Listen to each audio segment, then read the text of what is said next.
जय माता दी भक्तों कार्तिक मास का हर दिन तो शुभ होता ही है, पर आज का दिन शुक्रवार माता लक्ष्मी का दिन अपने साथ कुछ अद्भुत सौभाग्य का संदेश लेकर आया है। आज के दिन जो भक्त ब्रह्म मुहूर्त में उठकर स्नान करता है, दीप जलाता है और ये कथा सुनता है, उसके माता रानी सारे कष्ट दूर कर देती हैं और उसके घर में स्वयं ही निवास करती हैं। कार्तिक मास की कथा में आप सुनेंगे कैसे एक निर्धन ब्राह्मण के घर में केवल एक दीपक ने दरिद्रता को सदा के लिए मिटा दिया और कैसे माता लक्ष्मी ने स्वयं प्रकट होकर जहाँ सच्ची श्रद्धा और भक्ति होती है वहाँ स्थायी रूप से वास करती हैं। तो भक्तों, आज के वीडियो में अंत तक जुड़े रहिए, क्योंकि अंत में आप जान पाएंगे कैसे माता लक्ष्मी ने उस निर्धन ब्राह्मण का जीवन ही बदल दिया और माता लक्ष्मी का गुप्त संदेश जो आपके जीवन को बदल सकता है। अगर आपने अभी तक हमारे चैनल को लाइक और सब्सक्राइब नहीं किया है तो प्लीज़ कर लीजिए, क्योंकि इस तरह की कथाएं हम रोज़ रोज़ आपको नई नई कथाओं के साथ लेकर आते रहेंगे। अगर आपने हमारे चैनल को लाइक और सब्सक्राइब नहीं किया तो आपको मिलना दुर्लभ हो जाएंगी। तो इसीलिए भक्तों, वीडियो को लाइक और सब्सक्राइब ज़रूर किया करिए। आज की कार्तिक स्नान शुक्रवार विशेष कथा प्राचीन समय की बात है। काशी नगरी के समीप एक ब्राह्मण था। उसका नाम धनपाल था। नाम के विपरीत वह अत्यंत निर्धन, परंतु उसकी पत्नी सुमन थी जो परम श्रद्धावान और भगवती लक्ष्मी की उपासिका थी। दोनों कार्तिक मास में शुक्रवार के दिन स्नान करने के लिए प्रातःकाल स्नान कर भगवान विष्णु का पूजन करते थे, परंतु इस बार भाई दूज के अगले दिन का शुक्रवार आया।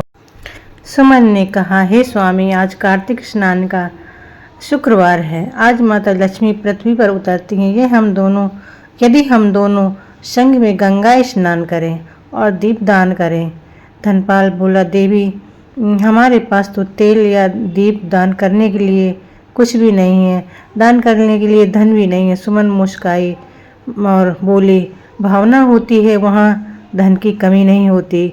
एक दीपक मिट्टी से बना लेंगे और तेल की जगह थोड़ा सा घी है मेरे पास, उसी से दीप दान कर देंगे, उसी से माता प्रसन्न होंगी।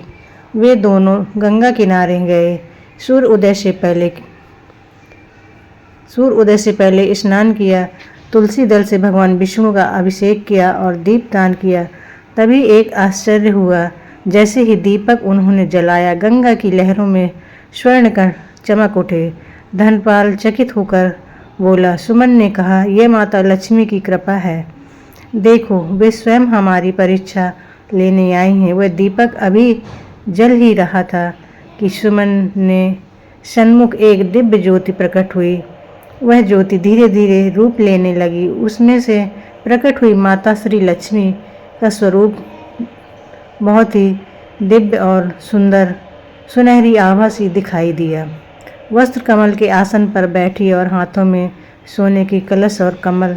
माता ने कहा, वत्स, तुम दोनों ने सच्चे हृदय से कार्तिक शुक्रवार का स्नान किया है, इसलिए स्वयं तुम्हारे घर में निवास करूंगी। आज से तुम्हारे द्वार पर कभी दरिद्रता नहीं आएगी। इतना कहकर माता अदृश्य हो गई। घर लौटती धनपाल और सुमन ने देखा उसकी झोपड़ी सोने के महल में परिवर्तित हो गई है। भोजन, वस्त्र, धन सब कुछ अपने आप प्रकट हो गया। उस दिन से वह ग्राम लक्ष्मी निवास कहलाने लगा और वहाँ यह परंपरा बन गई कि हर शुक्रवार कार्तिक मास में गंगा स्नान, दीपदान और कथा श्रवण अवश्य की जाए।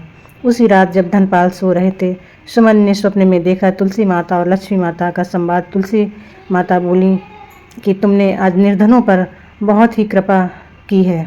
लक्ष्मी मुस्काई, हे तुलसी, आज शुक्रवार है जो मेरा प्रिय दिन है और कार्तिक महीना जो भगवान विष्णु का। जब कोई भक्त इस दिन स्नान और लक्ष्मी विष्णु की एक साथ पूजा करता है तो मैं स्वयं उसके घर चली जाती हूँ। तुलसी ने कहा, परंतु आज बहुत से लोग केवल दिखावे के लिए स्नान और लौटकर कलह करते हैं, क्या उन्हें भी फल मिलेगा? माता लक्ष्मी बोली, नहीं तुलसी, कार्तिक स्नान तभी फलदायी होता है जब हृदय से श्रद्धा और आचरण में सत्य हो। मनुष्य भक्ति, सेवा और दया से जीवन जीता हुआ मेरा स्मरण करेगा, उसी के घर में स्थायी निवास होगा। माता लक्ष्मी के वचनों के अनुसार इस दिन कुछ विशेष नियम बताए गए हैं। सूर्य उदय से पहले उठकर गंगा जल या शुद्ध जल में स्नान करें। यदि गंगा सुलभ ना हो तो गंगा मंत्र से ही जल को पवित्र करें। तुलसी पर जल अर्पण करें, दीपक जलाएं, तुलसी के समक्ष लक्ष्मी नारायण की संयुक्त आराधना करें। संध्या के समय घर के दरवाजे पर तुलसी का चौरा और मंदिर में दीप जलाएं। यह दीपक दरिद्रता को दूर करता है।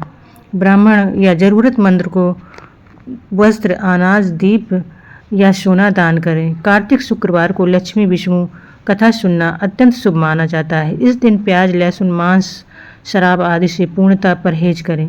माता ने कहा था, जो कार्तिक के शुक्रवार को इन नियमों का पालन करता है वह मेरे लोक में निवास पाता है। एक बार अयोध्या राज्य में राजा नरक जीवित थे। उनका पुत्र वीरसेन अत्यंत धर्मनिष्ठ था, परंतु उसे धन का अभाव था। एक दिन एक वृद्ध साधु ने कहा, वत्स, कार्तिक का शुक्रवार आने वाला है। उस दिन तुलसी और लक्ष्मी की संयुक्त पूजा करो।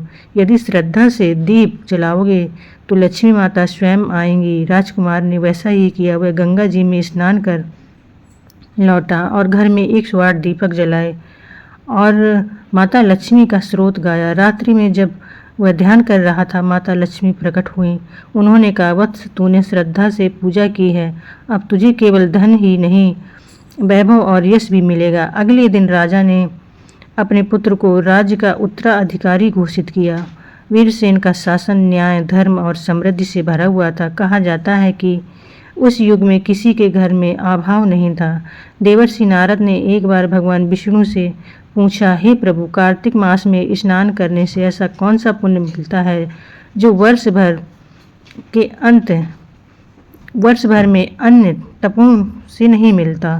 भगवान विष्णु बोले, नारद, जब कार्तिक मास में कोई भक्त ठंडे जल में स्नान कर मेरा नाम स्मरण करता है तो उसके शरीर पर, मन पर और आत्मा तीनों पर पवित्रता आती है। और जब यह दिन शुक्रवार का होता है तो उसमें मेरी अर्धांगिनी लक्ष्मी की भी शक्ति जुड़ जाती है। ऐसे में वह स्नान केवल शरीर का नहीं बल्कि कर्मों का भी शुद्धिकरण करता है।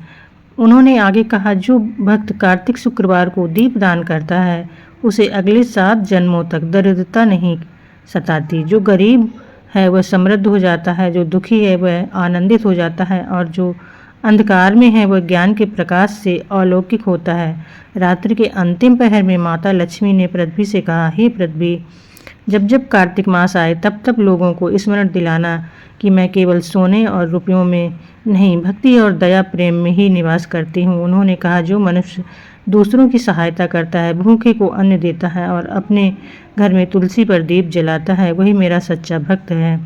भक्त शुक्रवार को कोई साधारण दिन नहीं, यह माता लक्ष्मी का विशेष दिवस है। भाई दूज के बाद जब बहनें अपने घर लौटती हैं तो माँ लक्ष्मी उनके पीछे आती है, क्योंकि इस दिन बहन की शुभता और भक्ति घर घर समृद्धि लाती है। इसलिए इस शुक्रवार सुबह स्नान कर माता का स्मरण करें, घर में दीपक जलाएं, तुलसी को आरती करें और यह कथा अवश्य सुनें, क्योंकि जो भक्त इस कथा को सुनता है और श्रद्धा से इसका पाठ करता है वह माता लक्ष्मी की कृपा से धन धान्य से परिपूर्ण होता है, सुख समृद्धि बनी रहती है। कार्तिक शुक्रवार की कथा सुनने से घर की दरिद्रता समाप्त होती है, स्थायी रूप से लक्ष्मी निवास करती हैं, परिवार में प्रेम सौहार्द बढ़ता है, संतान, धन और स्वास्थ्य की प्राप्ति होती है, मृत्यु के बाद विष्णु लोक की प्राप्ति होती है।